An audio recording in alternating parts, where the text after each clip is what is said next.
Hey Ventures, I got some new comic reviews, and as usual, they're brought to you by my own works. Caprice and Other Stories is available on Lulu.com, and the Red Knight comic is available at my P.O. Box and also through PayPal.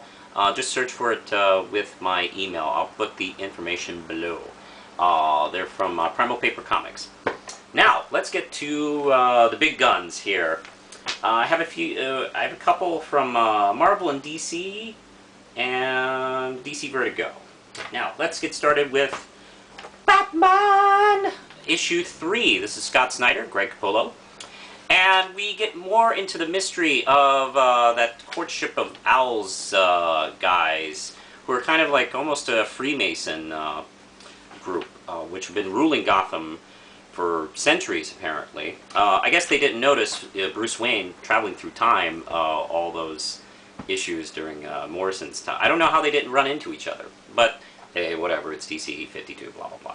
And we open up with a flashback to 1922 with Bruce Wayne's grandfather and his death. And it had always been ruled as an accident, but now Bruce Wayne is thinking that maybe he might have been murdered by this group, and hopefully his parents weren't murdered by the group too. But hey, whatever. Anyway, he checks out Lincoln, who is at not Lincoln the president, but Lincoln, the guy running for mayor, who looks just like him except bigger, and they seem to be both, let's see, Bruce Wayne's a target, by the way, and a great little mystery unfolds here, where he's digging and he finds their headquarters, and actually a series of their headquarters, and it's a wonderful, creepy reveal at the end of where they actually are. I won't give that up, but holy crap, what a great issue. Greg Capullo just does not fail with doing a beautiful Batman comic here. Let's see, in his version of Batman, kind of like, I don't know, invokes maybe Bruce Timm's and Matt Wagner's and a little bit of McFarlane, and he ties it all together to make his own. It's just fantastic work. This is 5 RAM chips. I think this is the best DC comic going on right now. And Wonder Woman! Let's see, what we have here is Brian Azzarello and Cliff Chang. And we are still in the new storyline. I guess this issue is called Clay. She's still protecting Zola on the island of Themyscira, although it hasn't been called Themyscira just yet in this series. I'm hoping they haven't changed the name just to Paradise Island. 13-year-old kids don't know Themyscira. It's Paradise Island. It's got chicks on it. And let's see, Discord is kind of screwing around with everybody, revealing Diana's real past, not that origin stuff that's been around for 70 years. She reveals that Zeus came to her and impregnated her, and they covered it up with, the story, so, she'd be protected, despite the fact that the gods apparently can know anything, but you just lie to everybody, you can cover it up. Anyway, that causes a big riff. There was, by the way, a big funeral here because of the Amazons that died at Discord's hands. By the way, Discord is just casually hanging out at the funeral. It's like, hey, that's the thing about being a god. You could kill tons of people and just show up at the funeral going, hey, what's up? Nobody mad at me. I'm a god. Zola's kind of been taking the background here, mainly because, this is kind of the important continuity changing issue, so we're mainly dealing with Diana. We got the riff with her mom, and of course the chick who looks like Artemis but isn't Artemis. I'm not sure why we have the switch here, but okay, whatever. And I'm sure they have a fantastic plan for Artemis later. She is about to go in this big speech about how Diana is a blight and a ruin and a lie to everyone, and Diana shows up and gives her a "fuck you" punch, and pretty much ends her speech right there. And it looks like she's taking off from the island. She was going to stay with Zola and protect her, but now she is leaving, maybe even leaving the Amazons behind for good. Well, you know, for now. Lovely clear art by Cliff Chang. I'm just loving his work on this book. It's really fantastic, and the actual work by Azzarello is just wonderful here. It's really, you know, tight storyline. I do have some issues with the changing of the origin, actually. I'm actually really kind of bothered with it, you know, because with all the changes they've done to Superman's origin, they haven't really changed anything as far as, like, the basics. I mean, he's still the last son of Krypton, you know, the exploding planet sent to Earth and raised by the Kents, I think. They haven't really specifically brought that up, I think, but the same gist of it is the same. Batman's parents were shot and killed, and he trained and stuff like that. You know, the details are changed, but, you know, nothing really big is, you know, changed about the whole thing.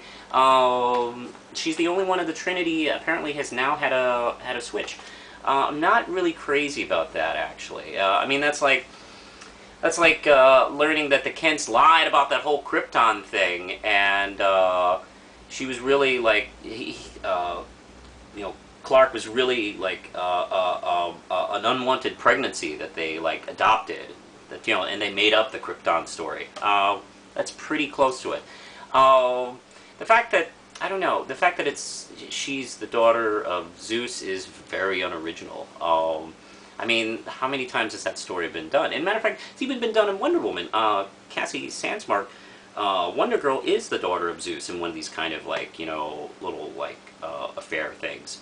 I'm curious to see if she still has that origin. So, I don't know. I have some very mixed opinions on this. It's very good. Matter of fact, having good Wonder Woman is just enough to keep recommending it, even with my big problems with it. So, I do like it a lot. I'm going to give it a week, 5 RAM chips. So, keep with it. Anyway, now let's go over to Marvel. And, let's see, issue 18 of the new Dark Avengers. Osborn is back, and he's pissed. And, this whole issue is him setting up his new Dark Avengers team with Scar, son of Hulk, and let's see, Hawkeye's brother, who I didn't know Hawkeye had a brother, and saves him from basically his deathbed. We also get the new Spider-Man, who I'm not sure what the fuck his backstory is, but he was a half man, half spider. Then he got a cure, so now he's kind of sort of human again. And let's see. I think this is Moonstone he's with. Yeah, Covington. Yeah, Covington. He sleeps with Moonstone, and, you know, talks her into coming back to the fold. And wow, I mean, it's really cool. Also, that's Supriya, I think, who I've never seen Supriya until a few issues ago, and she's a pretty cool villain. And I think Deodato really enjoys drawing her. She's a doctor upstanding sexy. This is Brian Michael Bendis and Mike Deodato. So, boy, we're going to get some big fighting soon. This is pretty much a setup issue, but I really enjoyed it. The dialogue all throughout this is fantastic. Bendis is just probably the best dialogue guy in Marvel. Probably even DC, I'll say it, yeah. Also, Bendis is doing Avengers 18 with Acuna doing the art. And while... Actually, I think this issue takes place before this, so I probably should have talked about it. Oh well, fuck it. Bendis runs down the last few big events. Here is... which one is this? The Civil War. And we see this forensic expert from S.H.I.E.L.D. kind of take something and put it in her pocket. Captain America's death. Then we get to Secret Invasion, and she's there again. And then we get to the most recent... what was that called? Fear Itself? Which they really didn't call it Fear Itself. But that's quite a stunning cover with shades of 9/11, obviously. And I love the dialogue between Steve and Tony, where he says, I'm sorry, Tony. Hey, it's not your fault, Steve. It's nobody's fault. Well, it's the Red Skull's fault. Okay. Yeah, you're right. It's the Red Skull's fault. And... let's see, we are watching the team get set up here. This is the beginnings of the team, and also that forensic expert comes to Osborn with a whole bunch of secrets she's been collecting over the last few crossovers. And we see Norman Osborn. He set up his new hammer with Supriya, the Hive, who are those secret scientists in the beekeeper outfits.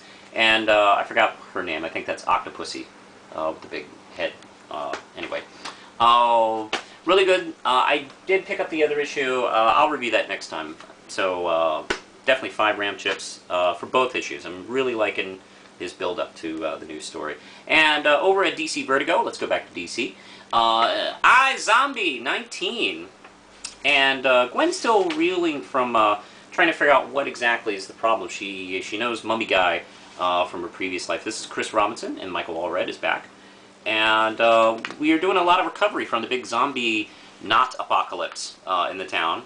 And that's one of the things about zombie things. It's like, you know, we can't, I don't know, as a society we can't beat back a zombie thing. You know, we've had, you know, big apocalyptic problems happen before and it's been contained. I don't know. So, yeah, it's convincing that, you know, like, it's been kind of contained right here. And we're going back to our life, like our were our were terrier has his first gay first date, which turns out to be a strange happening because there's this ghost guy who looks really cool, by the way, who's apparently shooting zombies and other monsters. He's pretty badass, but apparently he's using Gavin as a vessel. I don't know, there's almost like a Jack Kirby quality to, you know, the sharing body thing. And once he takes over, he kicks him out. Because the Shadow Ghost Avenger isn't gay. So that's a big conflict, you can imagine. Really good stuff. The art is just always great. I love the ghost guy, by the way. He's fantastic, actually. See where, oh, oops. I can never find it when I'm trying to, I should like clip all these. But good shit, 5 RAM chips, loved it a lot. Very good stuff this time around. Anyway, push the button, Lindsay.